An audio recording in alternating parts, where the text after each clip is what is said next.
Halo semuanya dan selamat datang di sesi bedah materi kita kali ini. Hari ini kita punya satu misi yang sangat jelas, menaklukkan AWS Storage Gateway.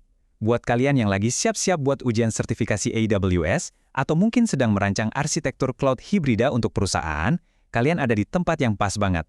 Coba deh, bayangkan sebuah jembatan yang super kokoh.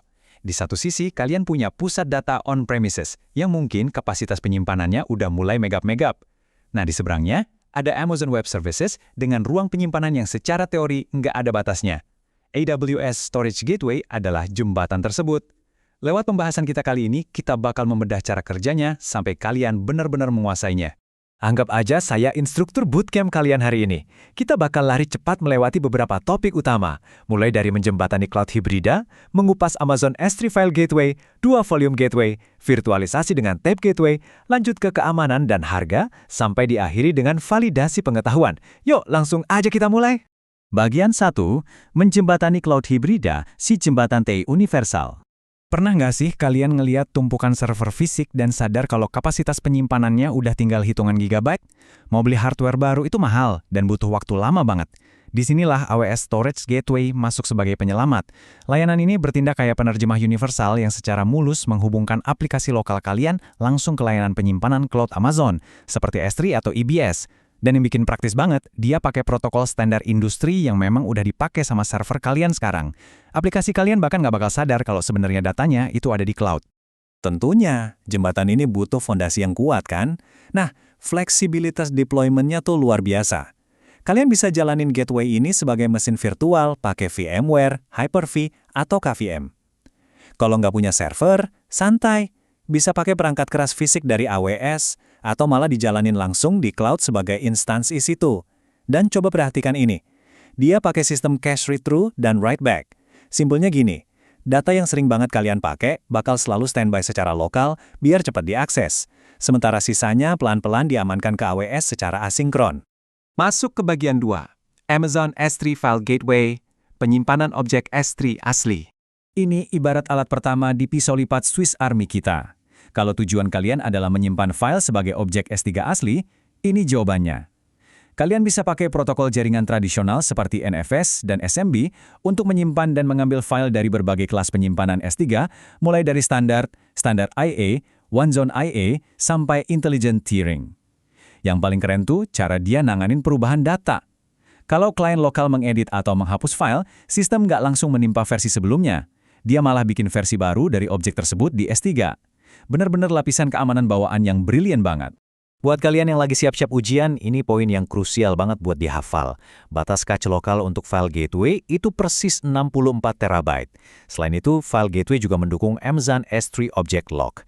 Jadi, kalau perusahaan kalian ada di industri yang regulasinya super ketat, kayak perbankan atau kesehatan, yang butuh sistem warm alias write once read many, fitur ini memastikan kalau data udah ditulis ke S3, data itu udah mutlak nggak bisa diubah atau dihapus sama siapapun. Oh iya, ada sedikit update teknis biar kalian nggak ketinggalan tren. Kalau kalian nyari Amazon FSx File Gateway, perlu dicatat kalau pertanggal 28 Oktober 2024 kemarin, layanan tersebut udah nggak tersedia lagi untuk pelanggan baru. Buat pelanggan lama sih masih bisa lanjut menggunakannya, tapi fokus utama kita sekarang memang di integrasi S3. Lanjut ke bagian 3, Dual Volume Gateway alias solusi penyimpanan blok. Sekarang kita beralih dari file ke penyimpanan blok. Ini adalah salah satu area yang paling sering keluar di ujian sertifikasi. Intinya, kalian dihadapkan pada dua pilihan infrastruktur, cached volumes atau stored volumes. Bedanya apa? Dengan cached volumes, semua data kalian disimpan dengan aman di S3, dan kalian cuma menyimpan sebagian kecil data yang paling sering diakses di cache lokal. Ini jelas menghemat ruang fisik kalian banget, dengan kapasitas volume mencapai 32 TB. Sebaliknya, stored volumes menuntut kalian menyimpan seluruh dataset secara lokal untuk menjamin latensi yang super rendah untuk semua data, lalu gateway secara asinkron mencanangkannya ke S3. Batasnya lebih kecil, maksimal 16 TB. Gampang ingatnya, cached itu buat menghemat ruang lokal, kalau stored butuh ruang lokal yang besar. Kita masuk ke bagian 4, virtualisasi dengan tape gateway, pencadangan, dan pengarsipan. Kalau kalian pernah ngerasakan repotnya mengurus kaset pita fisik, nyimpen di brankas, lalu khawatir pitanya rusak, tape gateway ini bakal jadi pahlawan kalian. Layanan ini menyediakan antarmuka Virtual Tape Library atau VTL. Sistemnya pinter banget. Software cadangan lama kalian akan berpikir kalau dia lagi nulis ke rak kaset fisik biasa. Padahal aslinya, gateway diam-diam mengarahkan data itu langsung ke penyimpanan awan dalam di Amazon Glacier. Dan coba tebak, seberapa efisien ini? 75%! Yes, dengan menggunakan tape gateway dan memindahkan pita virtual tersebut ke kelas penyimpanan S3 Glacier Deep Archive, kalian bisa memangkas biaya penyimpanan jangka panjang bulanan sampai 75%. Bayangkan aja, manajer keuangan mana yang nggak bakal senyum lebar dengar penghematan sebesar itu? Buat kalian sih, penggemar spesifikasi teknis, perhatikan batasannya ya. Ukuran pita virtual ini berkisar dari 100 GB sampai maksimum 15 TB per pita. Kalian bisa menjejalkan sampai 1.500 pita untuk tiap gateway. Dan total kapasitasnya, tembus 1 PB, gila kan? Plus, layanan ini juga mendukung tape retention lock buat keamanan tambahan. Data dalam jumlah masif, tapi tetap bisa dikelola dengan efisiensi luar biasa. Selanjutnya bagian 5. Keamanan, kepatuhan, dan harga. Mengamankan jembatan hibrida kita. Punya infrastruktur canggih nggak ada artinya kalau gampang dijebol kan?